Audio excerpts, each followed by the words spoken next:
Welcome, my lovely little online family, once again to our regular weekly gathering on the virtual settee of YouTooSpain. More like the virtual passenger seat of YouTooSpain today, because we're talking about driving with Ruth Collins and Ruth Baldacera, who have lots of driving knowledge and experience. And yes, we'll be talking also about the UK driving licence exchange, the latest update.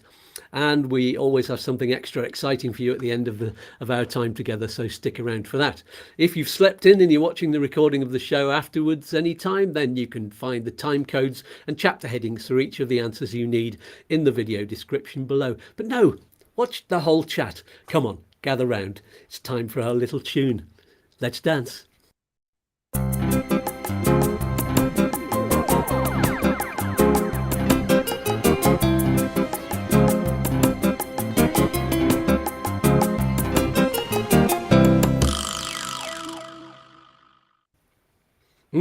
Give thanks to the groovy wizard Lee Spreadbury for our cosmic theme tune. Thanks, me darling. He's one of the family, you know. But before I bring in our guests, sorry for the slight delay, by the way. We had some techie issues, but we're with you now. Don't forget, though, that you can thank us for the important things you learned today by using one of the two links in the video description below. With one, you can buy me a coffee. The other one, you can make a regular donation through Patreon. And that's especially for close members of the family like you. And it's where you get loads of extra videos and stuff. Marvellous. Don't tell anyone. And if you can also find loads of information on the website, YouTooSpain.com. Oh, I'm channeling Walter Ego there for a minute. You can join a mailing list on there, and I'll write to you every month. And there's one due out very soon. So if you sign up now, you'll get the very latest one. Finally, then, before we go ahead with today's subject, don't forget, if you're going to be moving and exchanging currency in the near future, you can get expert help from our great friends and members of the lovely family, Smart Currency Exchange. They've got a link below too, and you can get a free account with them and your own personal advisor. And using that link helps our lovely YouTooSpain family. Okay, it's a really good way of supporting us and safeguarding your precious cash and holding on to a great exchange rate. It's a win-win. To learn more about that, join me for the Monday live chat at Spanish 1 p.m. in the virtual Cafe of Cash. Oh yes, where we talk about what your savings and pension are worth in different currencies. And I have money saving tips for you every week. There we are. Those are today's announcements. Hello, Anthony and Kerry on the live chat. Alan McAfee, I'll pronounce your name wrong. And you too, Yoga, that's my darling wife, Liz. Happy anniversary for yesterday. Rochelle's on there, and Ada Media. There we go. So without further ado, let's meet our wonderful guests one at a time. First of all, Ruth Baldacera. Good morning, Ruth. Hi, good morning. Good stuff. Right, let's bring the other Ruth. We've got two Ruths today. Hello, Ruth 2. Hi, morning. Good morning. I'll call one of you Ruth B and one Ruth C, I think. I think we can get away with that. So, how are you feeling, both of you? You're all ready? Yeah, good. Yeah. Sweaty as usual. Sweaty. Yeah, it's a bit like that. We've got cloud here at the moment. We've finally reminded what cloud looks like. So let's start, shall we, with the latest UK driving licence swap update. Who's going to tell me what the ambassador has said yesterday? Well, Ruth, you're quite yeah, it's on the Brits in Spain page on Facebook. And basically what they're saying yesterday is that they still haven't finalised the annexes, which is just the additional bits of the agreement. I think the main agreement is all the wording's been agreed, but the annexes they're still faffing about with. That's going to drag on through August, and people may or may not know, but Spain tends to close down during August. A lot of Spanish people are on holiday, but apparently the Spanish negotiating team have agreed to continue negotiations during August. So they still can't give us a time frame of what's going to happen and when it's going to happen, but something's going to happen. And personally, I hope before Christmas, but don't quote me on that, because that's not what they're saying. That's just what I think. And I definitely think it won't. My personal opinion, again, I'm not on the inside. I think nothing will happen before the end of September. So whilst we might not be able to give a positive timeline, I think I would be confident to say if you're holding out for that, you've got to look beyond the end of September, because whilst they do everything in August and it still needs ratified and everyone's coming back to work in September, I just can't see that there's enough time. So I think Ruth's probably right. That's a more likely timescale, 2022. And I would say definitely not before the end of September. Yeah, the other thing that's worth knowing, I'm just going to put this up on the screen. This is the UK Parliament dates and when they're on holiday for the rest of this year. And one thing that the ambassador said is, not only have they got to finish with the with all of the additions, the appendices, or the annexes, that's what they call them. And not only have they got to finish that, but it's got to go through Spanish Parliament and the UK Parliament. And the UK Parliament rose on the 21st of July. They've been on holiday. They're on holiday until the 5th of September. Then it's the conferences on the 22nd of September to the 17th of October. So during those times, they can't do anything. So, and I don't know what the Spanish ones are like, but presumably they're not doing anything in August either. So there you go. That's also worth knowing. So yeah. I mean, if people are thinking that as soon as everything opens up again in September, that it's all going to happen, then No. I doubt it. And when they say there's a negotiating team that they've got there, then I think they'll probably kept one of them there, and the rest of them have gone on holiday. That would be likely. So there we go. Oh, Rochelle's just made a good point. Folks with a French license can exchange for a Spanish license without issues. Same for all EU licenses. And that's in answer to Phil Quantrill's question. That's good to know. I've got an Irish license, and I sent a message to my Hestor actually yesterday saying, can I, just in case there's a backlog in September, can we get my process started off? But I think he's probably gone on holiday now, my Hestor. He's heading off to Italy next week. So I think he probably will look at that message and go, I'll sort that out in September. Yeah. There we go. And Chris is online. Morning, all. Upsticks to Spain. Have a great show, he says. So the purpose of today's chat, really, we did have a program with Ruth C before, all about the the big debate over the license, and there was lots of angst on that show. So we're going to be really positive today and give information about the system here in Spain, because it's very different from driving in the UK, isn't it? Ruth C, talk about that, because you were a driving instructor, weren't you? Yes. I'm going to stay really positive throughout the whole show, because it is still an emotive topic. And if I sound at all that I'm giving, my husband said, oh, you sounded a bit negative the other day when you were chatting. I'm not being negative, I'm trying to be real, because this is such an important part of everyday life for all of us. If you're lucky enough to live somewhere in Spain with good public transport, that's fantastic. But I would say the majority of people don't. So the ability to drive really makes a difference to the quality of your life when you move here. And that's what we've all moved here for, is a better quality of life. So it's a hugely, hugely important topic. So if Ruth and I suddenly go, oh, and you need to do this and you need to do that, it's just because we care and we want everyone to enjoy themselves and get organised. So the main difference moving here from the UK, I would say, is threefold in fact. One, the length of time it takes to get your license. It's a lengthy process with 3 steps for the test, which we'll come on to.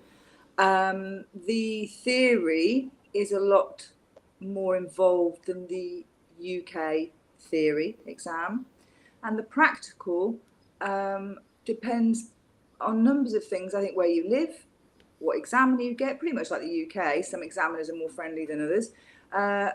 But remember, in the main, we're talking about people here who are already license holders. This is directed at people who already have a UK license. So when you go for your practical test here, they're not viewing you as a 17-year-old who's just learning to drive. They know you can drive. What they're looking for here is your competence within the Spanish driving system. So on three fronts, it's quite different to the UK. In terms of the timeline, and Ruth B will talk a bit more about this, her personal experience about this, you can't just rock up and get on with it here like you could in the UK. It takes a lot of planning, and the timeline really, I would say, if you do it under 6 months, is quite unlikely. And you'll have all realised whilst the exchange is going on that you've got 6 months to drive on a UK licence. Well, that 6 months isn't actually 6 months, and I know Ruth's got a lot of experience of that, so she'll explain what that 6 months really means, if that's okay, Andrew. Yeah, do you want to do that now? Because let's just point out to everybody, Ruth B, you've already passed your test here, haven't you? You went through the whole process. We came in on August the 3rd last year, and the advice at the time was you've got 6 months or until the end of October, whichever is the later. I didn't realise that keep extending that by 2 months, but they did. But anyway, that's another story. But basically, you had 6 months to do your test.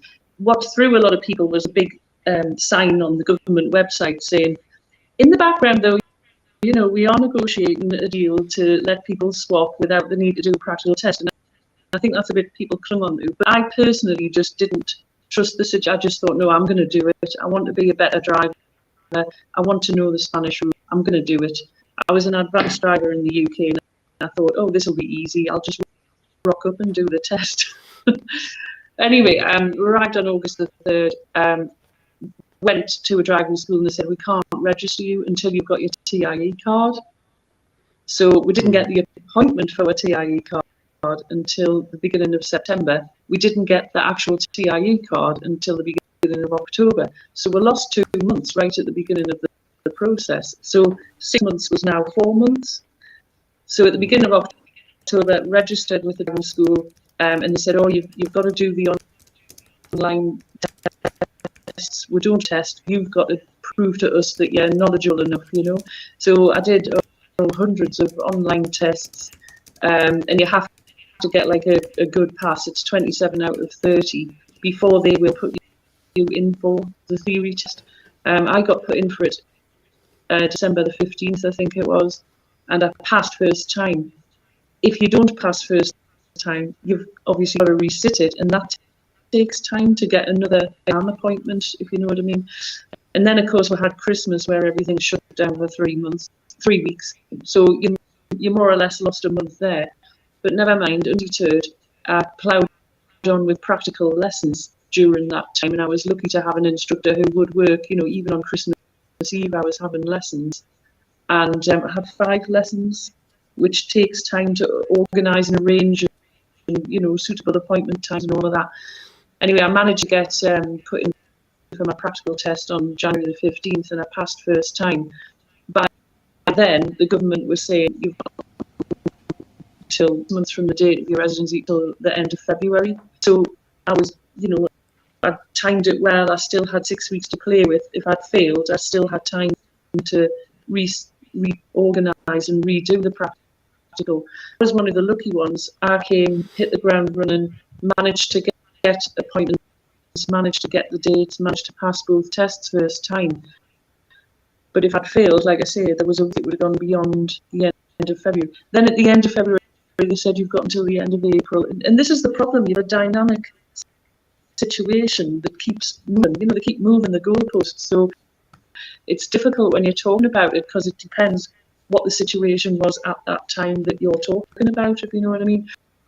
Mm-hmm. But then at the end of April, said obviously that's it. You've got 6 months when you get here to do the test. And yes, we're still negotiating, but we're not giving. It's still the same thing. We're not giving you a timeline. The difference is now you can't drive on a UK license when you've been here longer than 6 months, and there's none of these exemptions. I think now, Ruth, for us, that dynamic situation now is less dynamic because you've got 6 months and that's it. There's no extension, and so no extensions. If you're here now and you've come in the last 6 months, or if you're planning to come, then it's 6 months, 6 months, 6 months. Yeah. That's it. But as you've just quite rightly said, for your situation and the situation that I'm in, which I'll give you my timeline, that 6 months is not 6 months, because No, it's we not. arrived And yeah, sorry to interrupt, but I always get passionate about this and must bring this up. I've got a motorbike license as well. I didn't stand a cat and hell's chance of getting that motorbike test done in 6 weeks, because it's a similar process to the car test. So we'll come to that in I've just had to put that one on ice. But yeah, the 6 months definitely is not 6 months, it's 4 months at the most. And now there's no extensions. You've got to make a choice. You know, you're either going to do it or you're not going to drive after 6 months. Yeah. That's it. The goalposts keep moving, the situation keeps changing, and we are where we are today. Yeah. So I'll say I'll just let everybody know we'll come to the motorcycle point, because I'm sure there's some watchers who are going to want to know a bit more detail about that. And also there was a question about can you exchange to get your 7.5 ton license over onto the thing. We'll come to that in a bit, Paul. And apologies to everyone for the some sound problems with Ruth B's feed. I think it's a bandwidth issue, getting some crackling, but I can hear exactly what you're saying, Ruth. So that's the important thing. And maybe Ruth C, your voice is a bit quiet on there, so I don't know if you can move. Oh, no one's ever said that to me before. I'm glad this is being recorded. Can you send that to my husband after me, Andrew? Prosperity. You've already been married 5 minutes. Finally, the proof you've been looking for.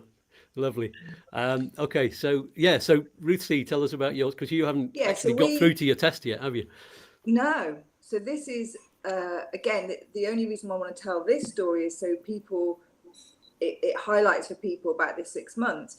We came on November the 29th, like Ruth says, hit kind of that over that Christmas period. So we didn't get our TIE appointment until January. We actually received our TIE on the 17th of January.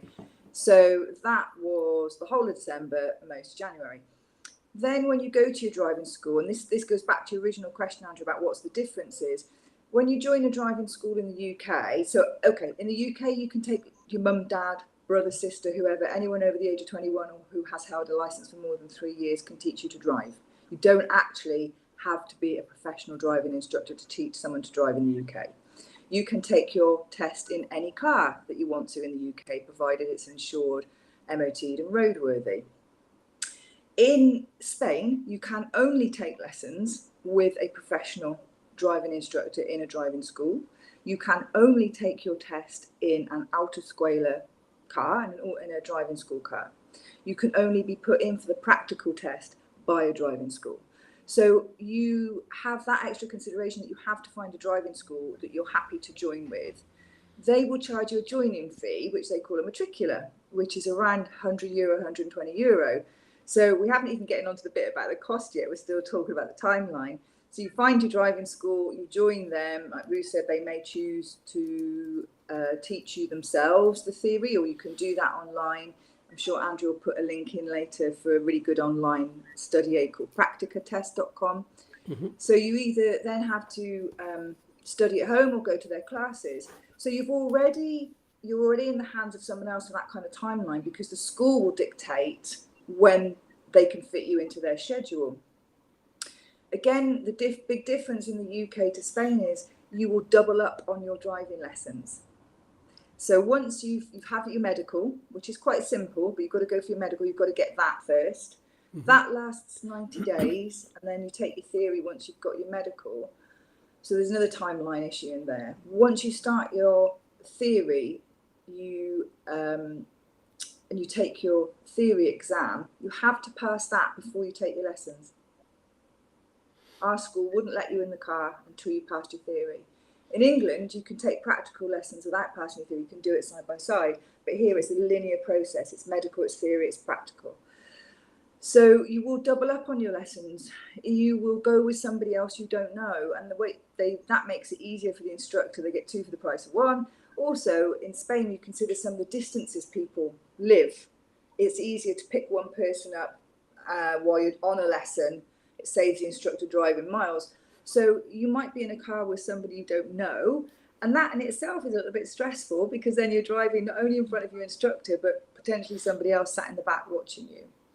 So once you've taken your lessons, then they put you in for your test. If you live where I do, which is in Granada, we have 8,000 people on the waiting list to take their tests. That's just in one city. That's not the province. We've got the driving schools here, they have their test dates released every couple of weeks. So it's not like the UK when, as an instructor, I could go on and book anyone, pick a date from now until whenever. Their dates are released fortnight by fortnight by fortnight, and so they will get a block of tests and they will just go down the waiting list of who they got in their school and say, right, your test is on this date. If you fail your first practical, which you might, for even though you're an experienced driver, anything can happen on the day. It's there's an element of skill and an element of luck. You know, you could hit a curb first time you've ever done it in your life, and you have to go back into the waiting system. I'm under a waiting list with young people at the moment who failed last December, and I'm underneath them. So I'm waiting. So they're on the second go. So this 6 months to come back and finish this little bit off, you need to, as Ruth quite rightly said, when you move to Spain, or you're thinking of moving to Spain, day one, as soon as you get your TIE card, the clock is ticking, and you have got to get registered, get studying, and if the exchange happens, fine, that's rumbling on the background. You can't control any of that. You can't engage with that exchange discussion. You can't affect it. That's between the governments. All you can do is look after your own timeline and your own destiny in choosing to drive in Spain. So before we even get on to what's it like to do it, what's it like to learn, blah, blah, blah, we can't stress enough, you've got to get organised, because that timeline is vital. Once you hit that 6 month cutoff, you cannot drive. It's illegal to drive on your UK licence. And if you get picked up by the police, you will have committed a criminal offence. And why would you? So you really have to kick off from push from the day you get there, isn't it? A phrase that you said the other day, wasn't it? If you're, if you get here on an NLV, start the process off, even although you do need your TIE card before you can book anything, don't you? Yeah, but there's nothing to stop you doing your theory. You can revise. Yeah, you can use practical tests, can't you, and do some background reading. But you can't. But no one's going to put you in for a theory test until you've got your TIE card. So you need to push for that. It's difficult for people like us. If we'd come over from the UK, and me with my Irish passport being able to get in, but my wife's got a UK passport. If we'd come in from the UK on UK driving licenses, it took us, because we're both self-employed, I had to get my self-employment and everything done before Liz could get her healthcare cover from me paying Social Security. So it took me, it was day 89 of arriving before she could start her application, and it took probably altogether about 5.5 months from the day we arrived before she'd got her TIE card. So she probably had 2 weeks to sort out if she'd had a UK licence. So that would have been a nightmare. There must be people in that situation. No. Yeah. So, so push from the day you get there to at least start, because the theory is very different, isn't it? There it is. Yeah, I mean, Ruth will have access to UK theory, but I mean, most of us who are in our 50s or whatever, or 60s, we never did a theory. Well, I can't remember ever doing a theory very test. Short I mean, one. I just remember, doing the practical, but it was an eye-opener. It's an eye-opener. So you're quite right, Ruth. I did it as a driving instructor. I had to take my new theory, but as a driver, passed my test in 1988. It was 3 questions at the end of the test. What does this sign mean? Now, yes, the theory in England is there's set questions you can learn, but it's essentially questions on the highway code, which we're all pretty much familiar with: braking distances, signs. Some of the stuff, your parents have taught you from growing up, like your Green Cross Code and things like that. It's not complex. The English theory, the Spanish theory, a little more so. Did you do classes at your school, did you say, Ruth? Or did you use practica test as well? No, my Spanish wasn't good enough, and I was going to do the theory in English, so they just sent me home with a book and access to an online portal, and I just did the practice tests, and very quickly realised that actually you're better off, I think, reading the book before you start doing the practice tests. Definitely. People jump into just doing the practice test straight away, and they're only getting 15 out of 30, and they're going, "Oh God, I'm never going to be able to do this." But if you read the book first, I think that sets you up. If you study the book first, I think it's a better way of doing it. So It's just my learn style, This is the book. That's my driving school, Nevada. That's how thick it is. This one's all in Spanish. Lots of nice pretty pictures, so you can kind of work out what some of it means. But you can take your theory test in English and you can study for it in English. Just the reason I'm showing you that is just to show you how thick it is compared to the Highway Code and how comprehensive it is. As Ruth said about doing the practice, my husband and I, he's been driving since he was 18, both in our 50s. We did 3,000 practice questions before we took our test. And as Ruth quite rightly says, we jumped in. I've been driving for years. I'm a driving instructor. This is going to be dead easy.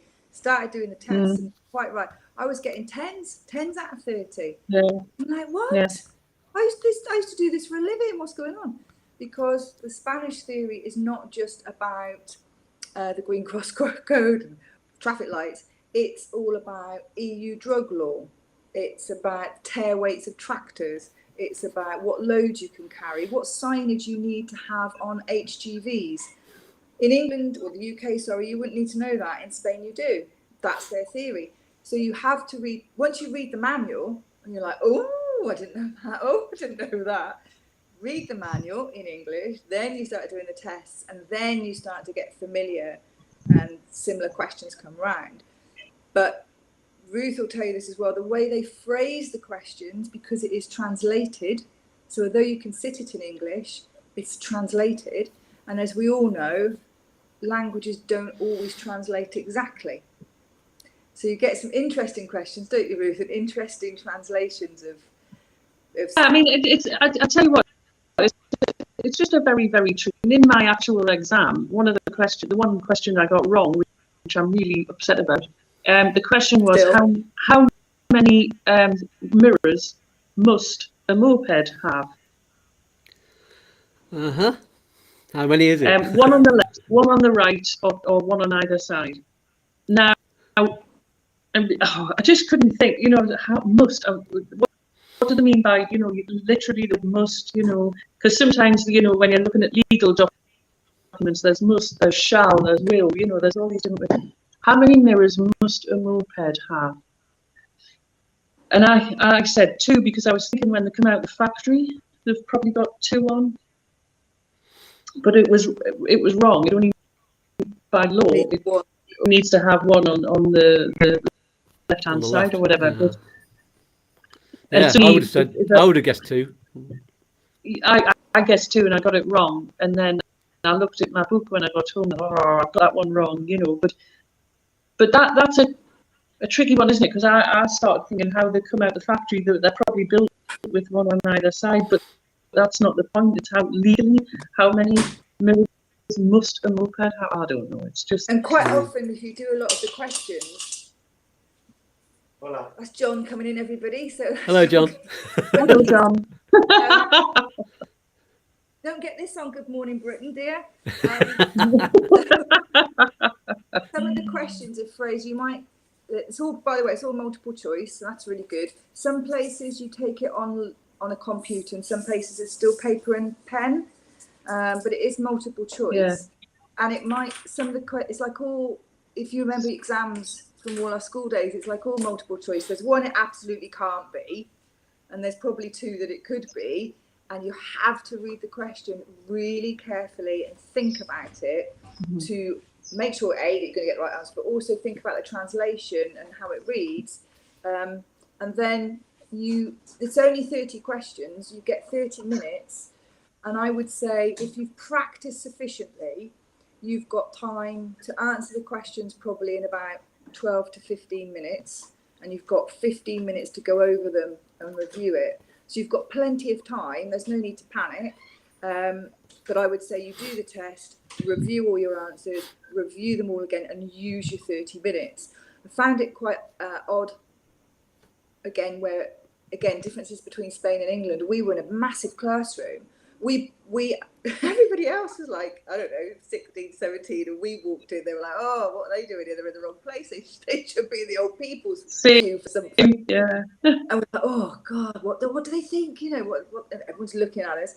And we sat down, we were all behind these computer screens. John's over the other side, and he looks at me and he's going, it's in Spanish, it's in Spanish. And he's starting to sweat already. And I'm going, I don't know, I've not done this before. And I'm just praying to the driving gods that when I hit a button, miraculously it's going to change into English. Otherwise, we might as well just pack up now. Because we had, our Spanish was, you know, eating, drinking, sleeping, and eating, drinking, and sleeping. And that's all it was when we arrived. Mm-hmm. So you press the button and ding, it goes into English because you've put your TIE number in, so it knows you're English because you've requested to do it in English. You're like, oh, phew, that's cool, so it's in English. Once everybody else has done their test, they could get up and leave. So I'm busy reading, thinking, why aren't I leaving? Where's everyone else going?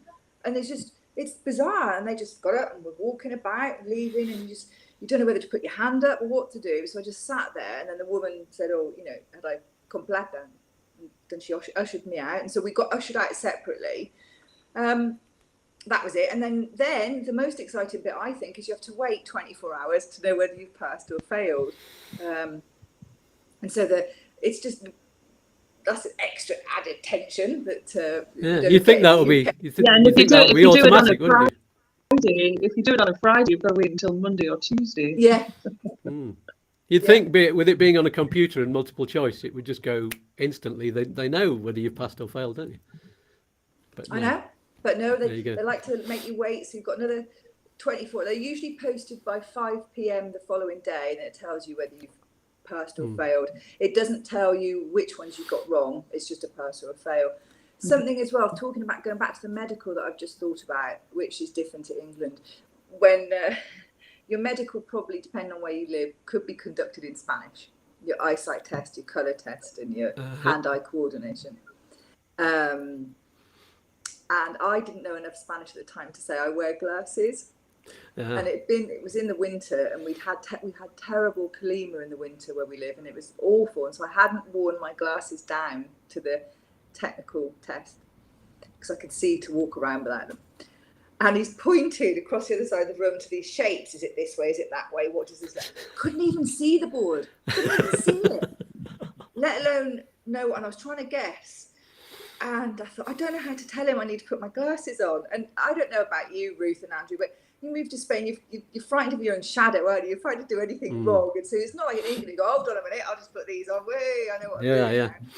And so he came across and he looked at me and he was pointing to my eyes and he was like, Mal. I was like, oh, mass Mal. Definitely Mal. And so he looked at me with gaffers. I put them on. I was like, oh, there's a board over there. I can see it now. So once he'd done my test and I'd passed it, on my abto, because I passed, it specifically states I wear glasses. Now that's on my health thing, and it will be on my license. So if you have to wear glasses and you wear them for your theory test, your medical test, if you are then stopped by the police and you're not wearing them, that's an offence. Oh even dear. If you can see, because I can, más o menos, see, I can see what's going on. I might have to get a bit closer to a sign before I can read the small bits. But yeah, that's interesting to know. You will be fined because your license states you must wear glasses. So even if it's just reading glasses for the documents, because I can't. If I wear these to drive, I can't see what's happening at long distance. But if you I'd have to wear them like that. If you needed to wear them for your medical to see, like the eyesight chart at the other side of the room, then you needed to wear them for that. Then you have to wear them for driving. Oh no, I can see it. I can see it as long as it's beyond a certain distance. So that's okay then. But it's interesting because I used to you know, I've got my proper glasses, but my sunglasses when I'm out just poddling about, I can see everything. You know, I don't need. It's clear enough. And in the UK, I don't, under UK rules, I don't have to wear them for driving, but in Spain I do.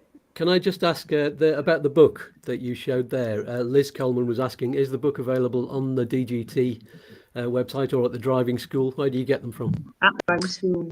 At the driving school. So okay. They've all got different ones as well, haven't they, Ruth? Because we found this on the ladies' site. Different schools use different published books. There's quite a number of them out there, and you get a book, but you get access to the online portal that goes with book, and different driving schools use different portals as well. But this Practica test, which you can go on now from the UK if you want, most people start on there, don't they, Ruth? You know, that's available to everybody.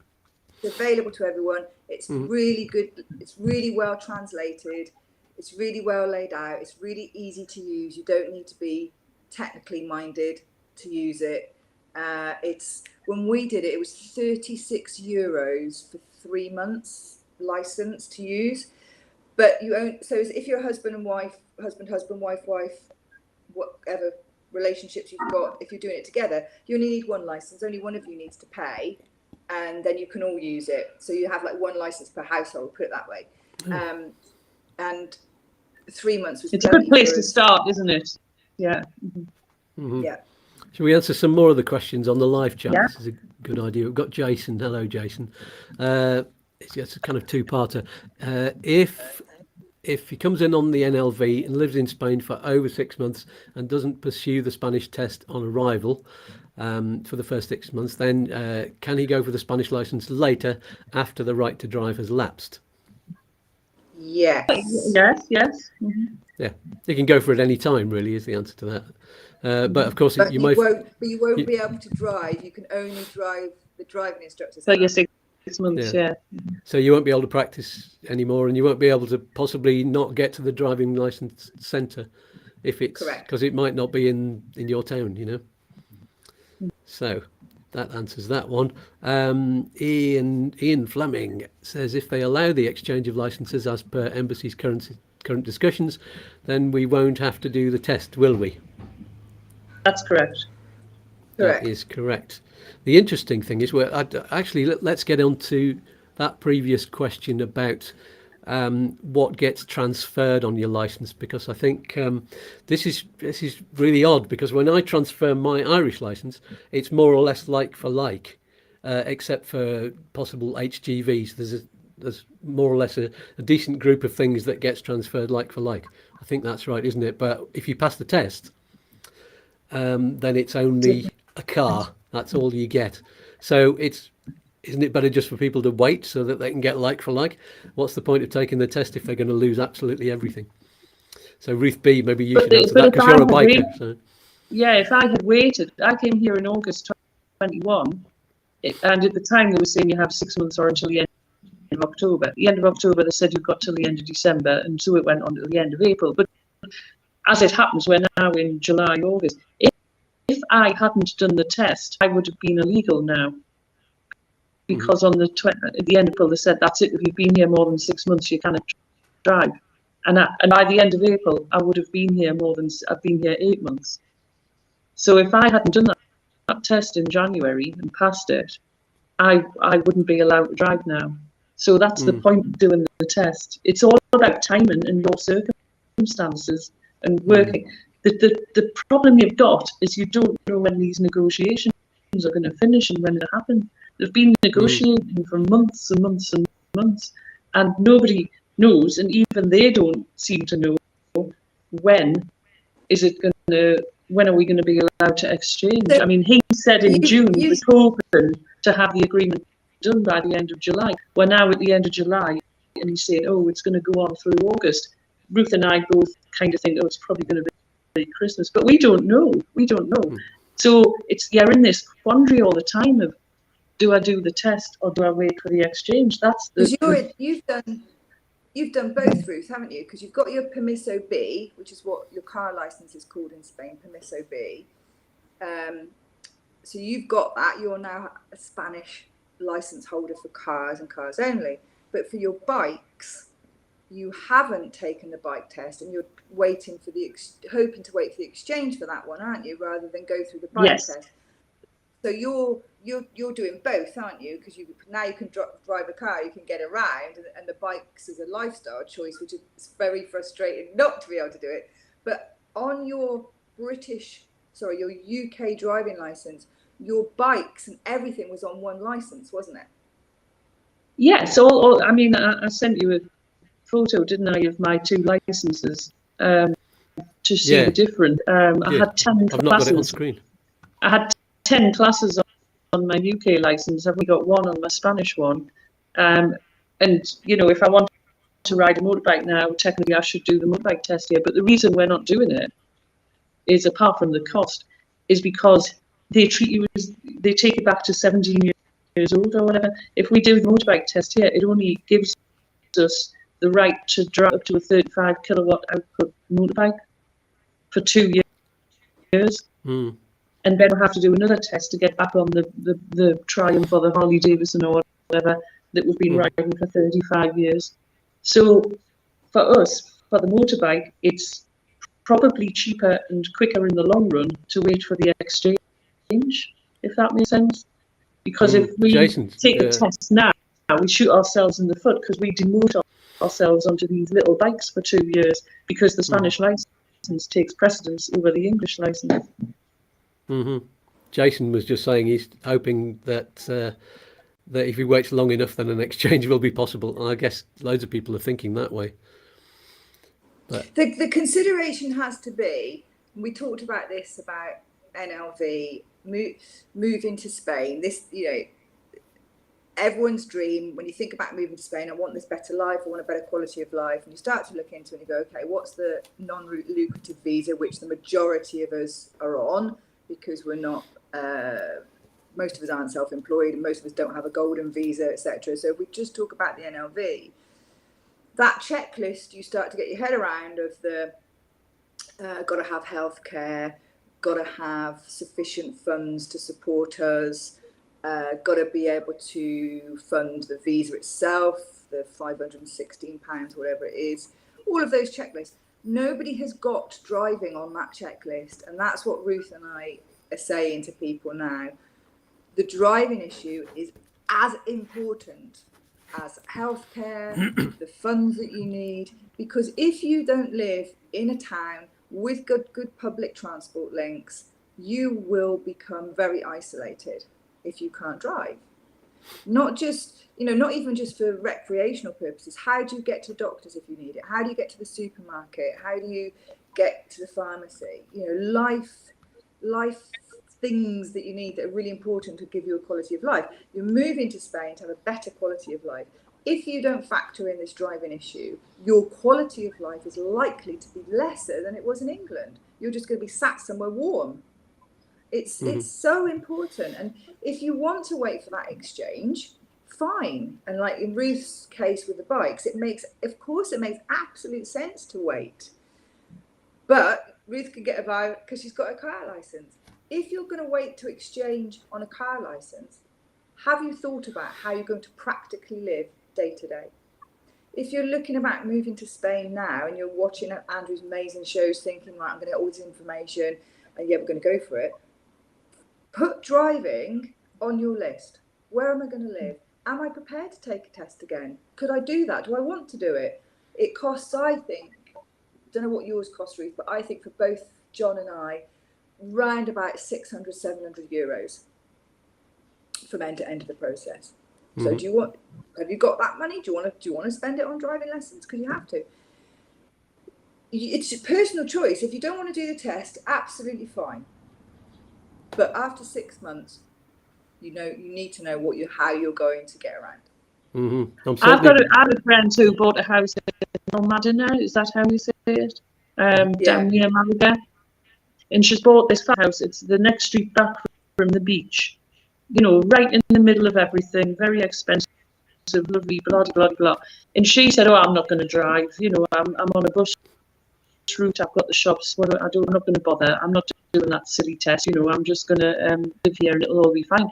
But even she has admitted to me, sometimes, you know, when I've got a lot of shopping, even just walking 100 yards with shopping in this heat, you know, she's going out every day to top up her shopping, because to do a big shop or to household items, you know, if you need to go to the equivalent of B&M home stores or whatever, or, you know, to get little bits and pieces, knickknacks for your house. She said it's just a nightmare. She wishes that she had taken the test. If you want to have spare water in your house, which we've got about 5 or 6 just in case the water's cut off. You need these great big, I don't know how many litres is in them, 5 or 10 or something. They're really, really, really heavy. I wouldn't like to walk anyway. Just walking across our terrace was bad enough to carry that. And these, so even if you do live on a bus route, you know, it's still a bit of a nightmare. You know, it's not easy. I'll give you a really stupid example. For me, so obviously I'm on the waiting list. So John's passed his. The girl at the driving school, we explained our situation, and somehow she bumped him up to the top of the list because she knew we were desperate. So she's like, I can get one of you in, I can squeeze one of you in. Who's it going to be? So he, Mr. Competitive, decided he'd go first. So if I need to go anywhere, he has to take me, which on so many levels grinds my gears. But anyway, stupid thing. Fancy having to ask a man to drive you somewhere.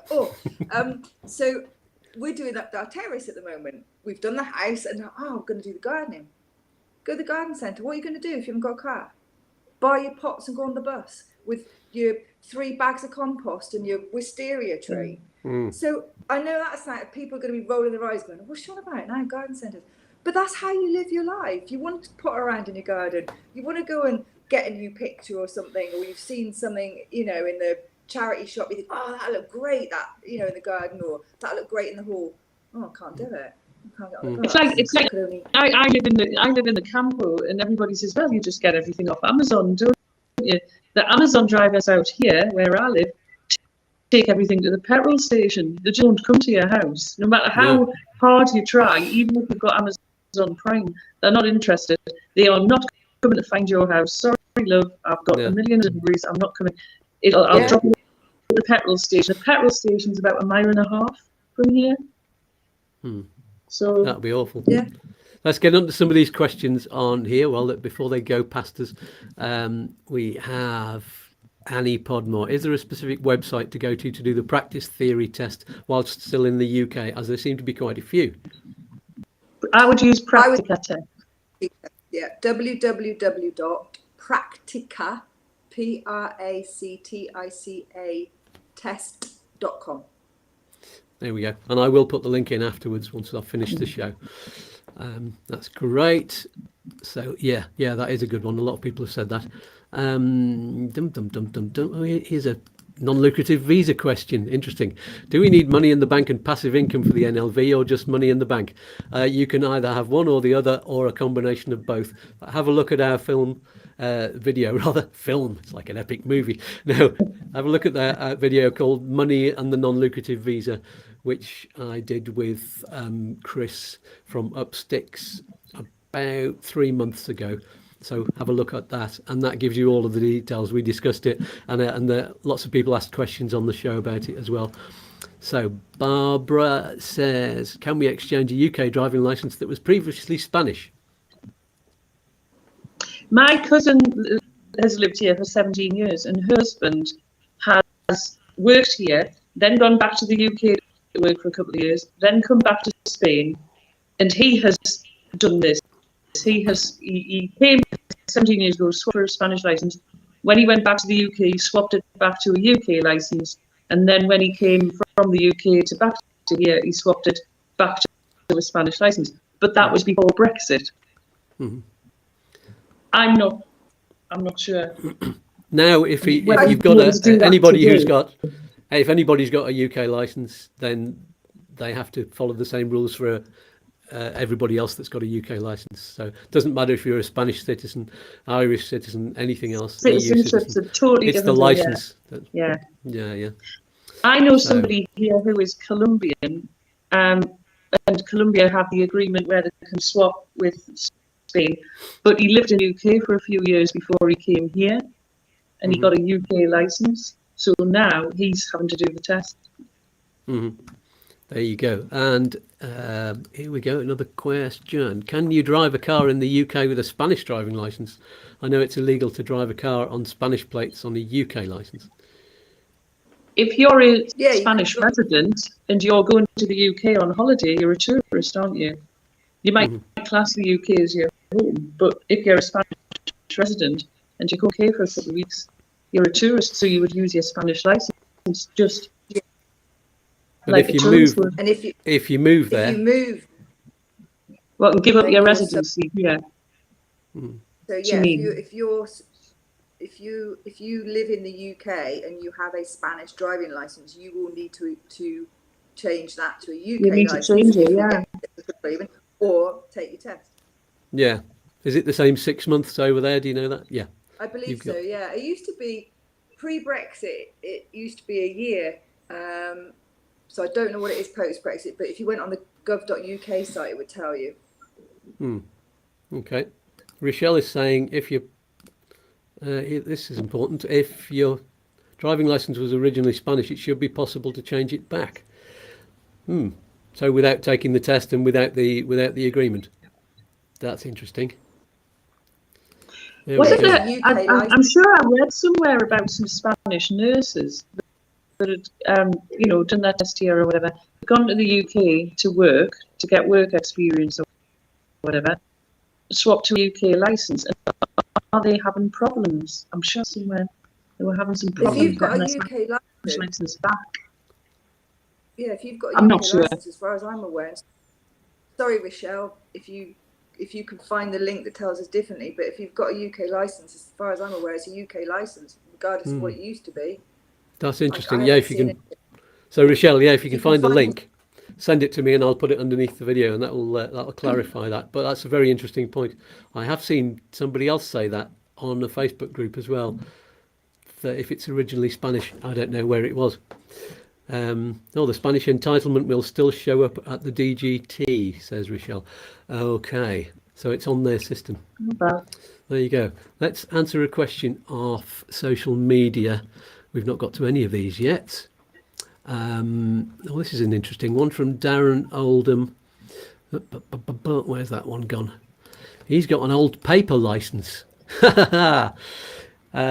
says he's got the old green paper license here in the UK. Can I drive with this in Spain while on holidays, providing I carry my passport to prove my photo ID, or am I strictly forbidden like the hire car company tells me?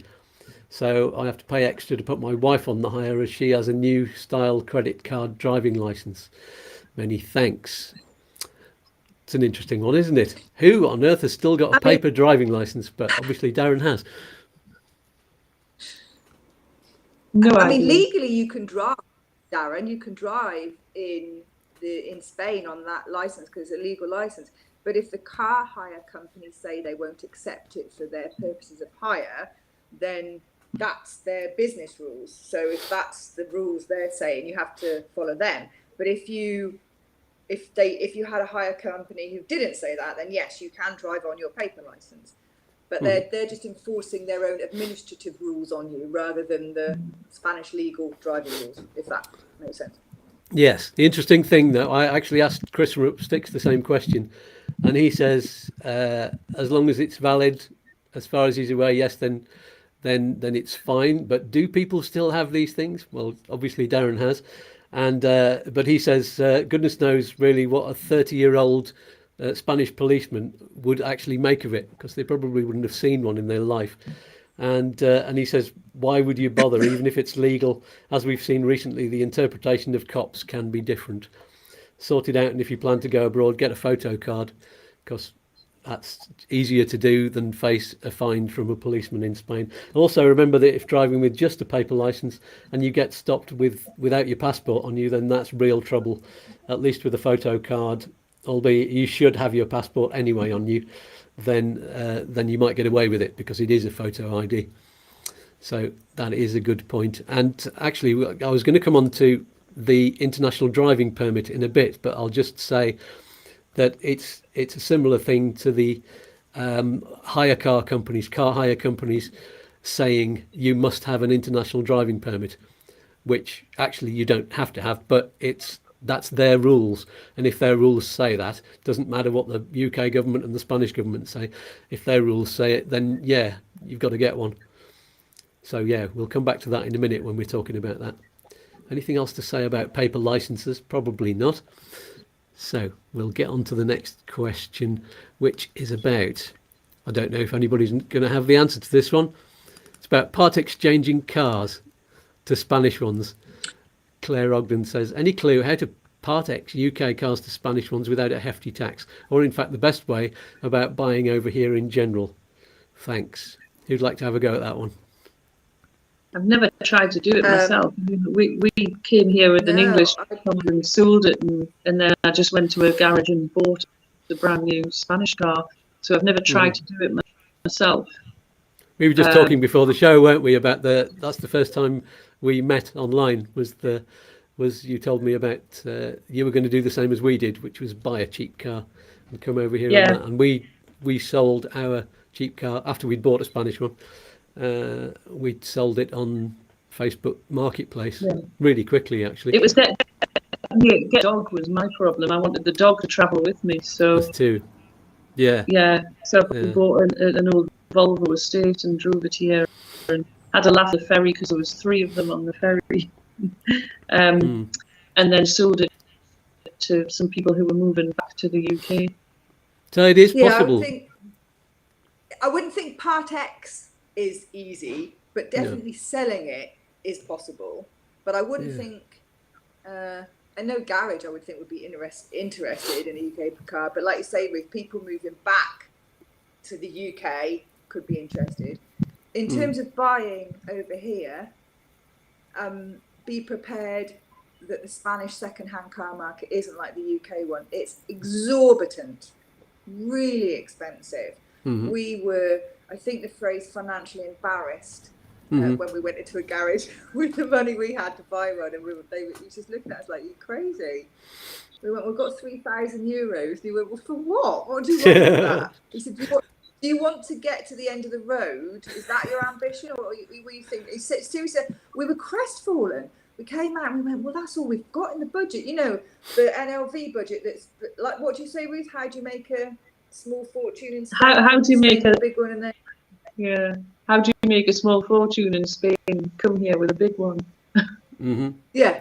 That's so it. Yeah. It was like, well, we haven't got the money we need. So in the end, we rejigged the budget and we spent $7,500 on a 12-year-old Ford C-Max that's done 100,000 kilometers. Wow. So we got a good deal, bless it. I'm sure it's been in an accident and repaired, but it looks pretty and it goes. So I think, in summary of that one, Claire, it's anything less than €10,000, you'll be lucky. I'd say I would go to. Yeah, I was going to say we got ours for just over $7,000, and it's 2016 Fiat Panda. It's not the 4x4, but it's absolutely brilliant. And we got it from as an English guy in the area who sells to English. He even puts them up in British pounds on his website. And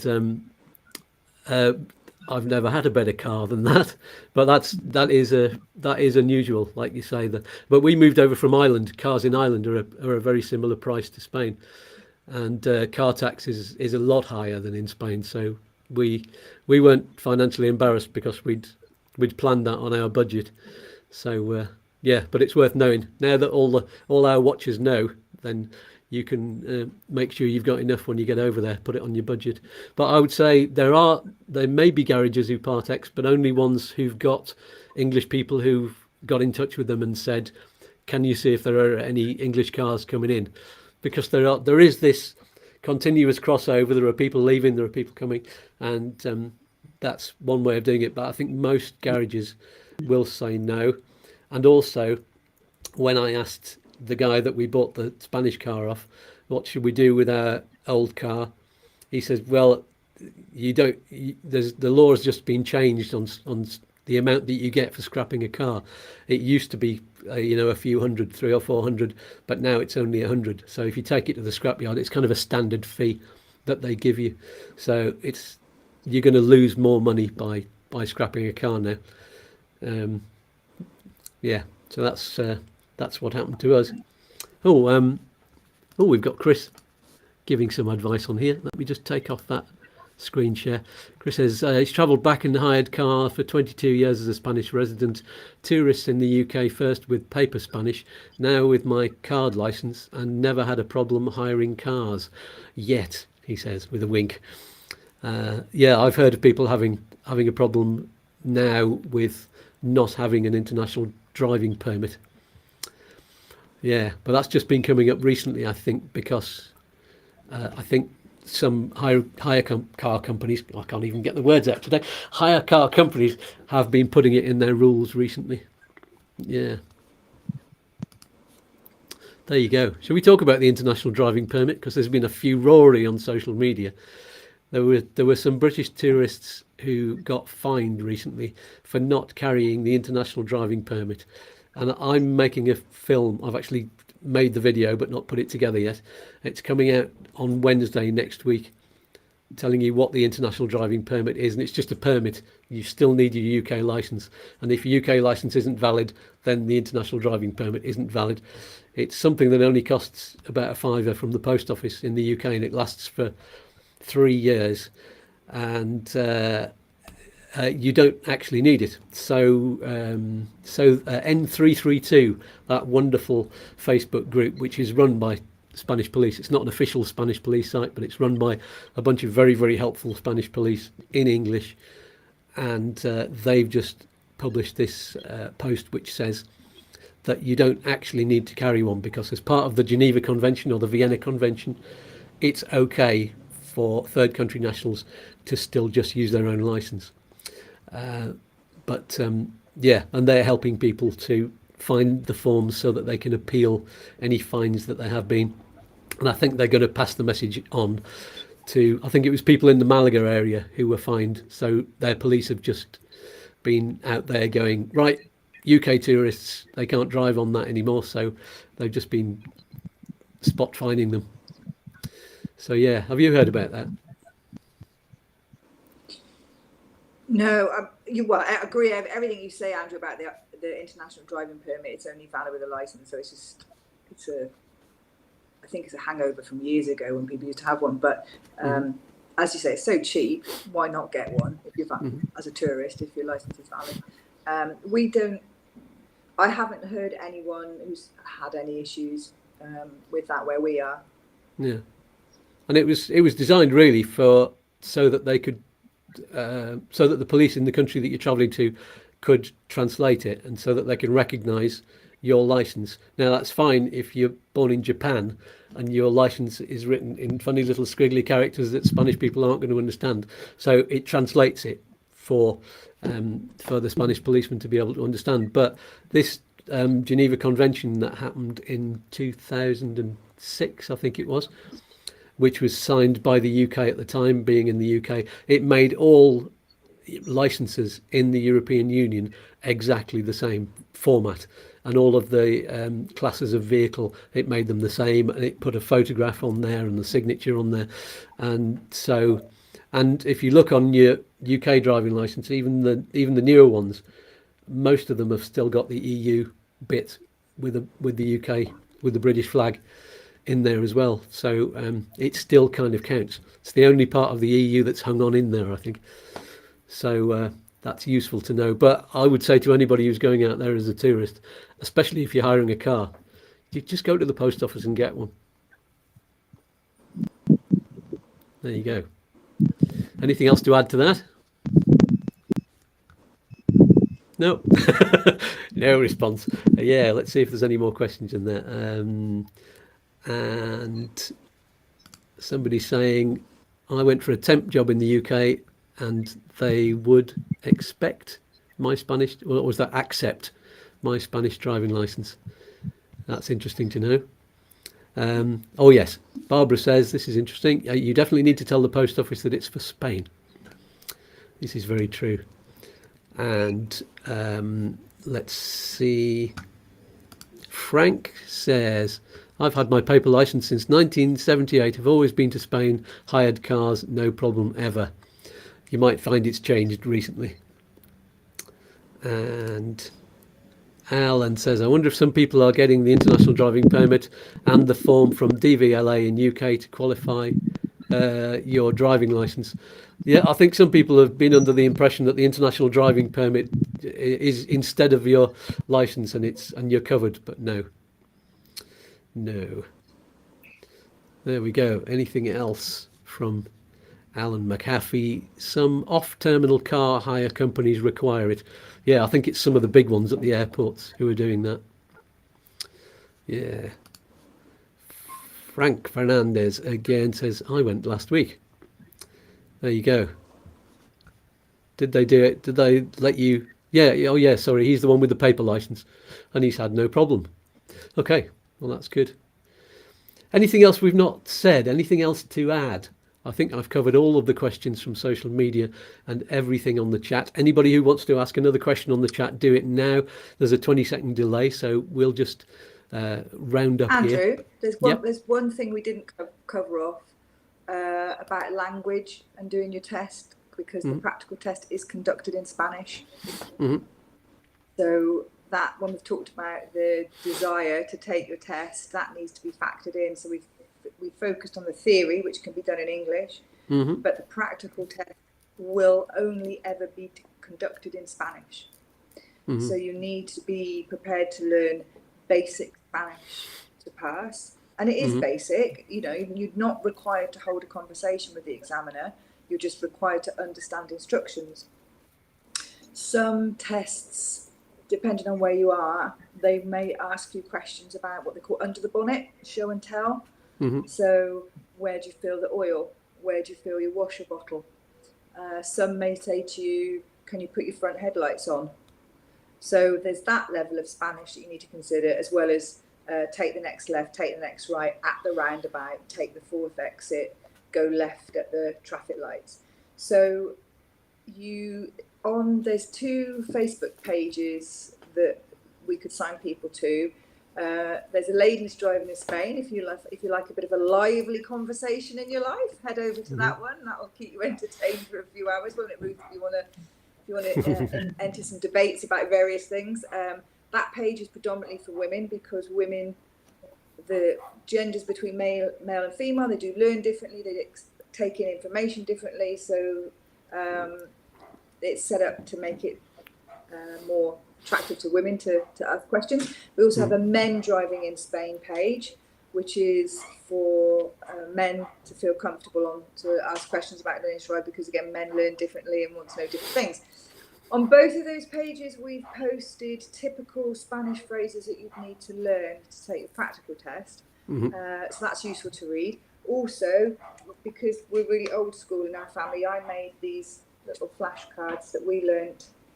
So I just wrote the Spanish word, English word, and every day we just sat having our breakfast doing, right, what's this one?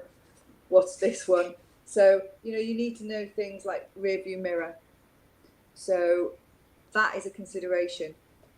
You take your practical test, you will need to understand Spanish. Yeah, it's very important. Do you, I've heard some people say that you can have your instructor in the car with you, and they can translate in some areas. Your instructor's in the car with you, because you're in a dual control car. You have to take the test in the school dual control car, and he has to come in with you in case he needs to jump on the controls. So the examiner's in the back and the instructor's in the front. Your instructor's in the passenger seat and your examiner's in the back. I thought, you know, what if I can't hear him? But to be fair, on my test, they spoke really clearly, really slowly, and quite loudly, you know, and he doesn't, they know you're English, they know that your Spanish isn't great, unless you tell them you can speak fluent Spanish, which I couldn't, because I'd only been here for 5 minutes.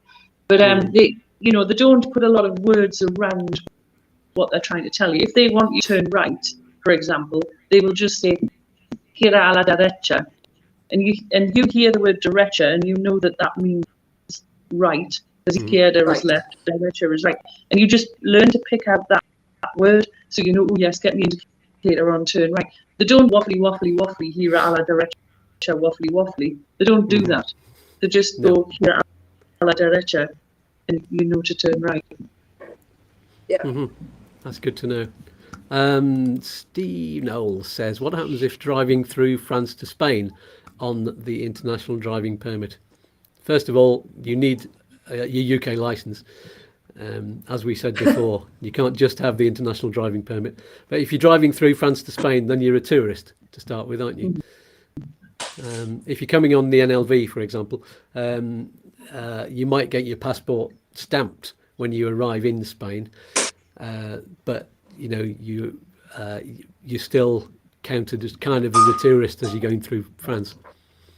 And if you want to do multi countries, I think when you go and get your international driving permit, you just say, presumably you can say which country's going to drive in, and if it's mainland Europe, you say I'm going to France and Spain, then that'll be on there. So that's there you go. When you apply for the permit, but the key is you've got to have a valid license. And Jason again says, on previous videos it's been said that the knowledge of the area is important, as the examiner may just drive. He might just say, drive to the museum. Is that the first 5 minutes of the test is like a free driving, and he just says, find this place? So you have to know the area as well, don't you? Some do, some don't. On my test, he told me straight, as soon as he got in the car, he said to Dirección Alicante, he wanted me to follow the signs for Alicante. So on my test, from the second he got in the car, he told me which way to go. When my husband did the test a month later, he had a different examiner, and he was told a free drive for the first 10 minutes. So he just drove around the town, and you know, and after 10 minutes, she started giving him directions. John was asked on his where he wanted to go, which test route he wanted. I'd say go to the beach. Let's have a party. After he said go home and cry quietly as well, wasn't the option. So he was asked, do you want Autovia or do you want Centro? And he thought, oh, I'll go on the Autovia because that's I'm going in a straight line, that'll do. And so he said, oh, Autovia, and they both looked at him and went, see? And he went, no, Centro? And they went, gee, Centro. So he was given the choice. He was like, I don't know why they gave him the choice, but so he just said, I'll do it in town, and he was directed from the off. So it depends. I don't think one's doing oneself any favour if you take a driving test blind and you don't know the area. That's just adding extra stress. But that wouldn't happen here, would it? Because you have to be put in for the test through your driving school. Yeah. And you can't just turn up and they'll put you in for the test. They insist on giving you lessons, and during those lessons they'll take you to where their test's going to be. And we've asked our instructor, and I said, is this a route? She said, yeah, this is all test route. In between the lessons, we would go around those routes again on our own to practice, because when we were talking about the differences between English and driving in Spain, many and varied, roundabouts notwithstanding, in Spain, they have a lot of road signs and a lot of road furniture very, very close together. And in England, in the UK, you don't find that so much. You'll have a stop sign. You'll have a direction sign. But here, you'll have a stop sign, a traffic light, a filter, a brown touristy sign, a blue and white sign, a local time sign. And you could have 10 signs within your vision. So that is quite a lot of information to take in. And for us more mature drivers, that's a bit of a change to get used to. So I would say, Jason, that you're not doing yourselves any favours if you just turn up blind somewhere. Yeah, the driving school will take you there and you'll do these practice routes. But if you can and you've still got your licence, it can only benefit you to keep going around those areas. Definitely. Anthony and Kerry say, you were talking about glasses before. Is it true you have to have a spare pair in the car if you're stopped? I've heard that. I don't know if it's the law. I have heard that.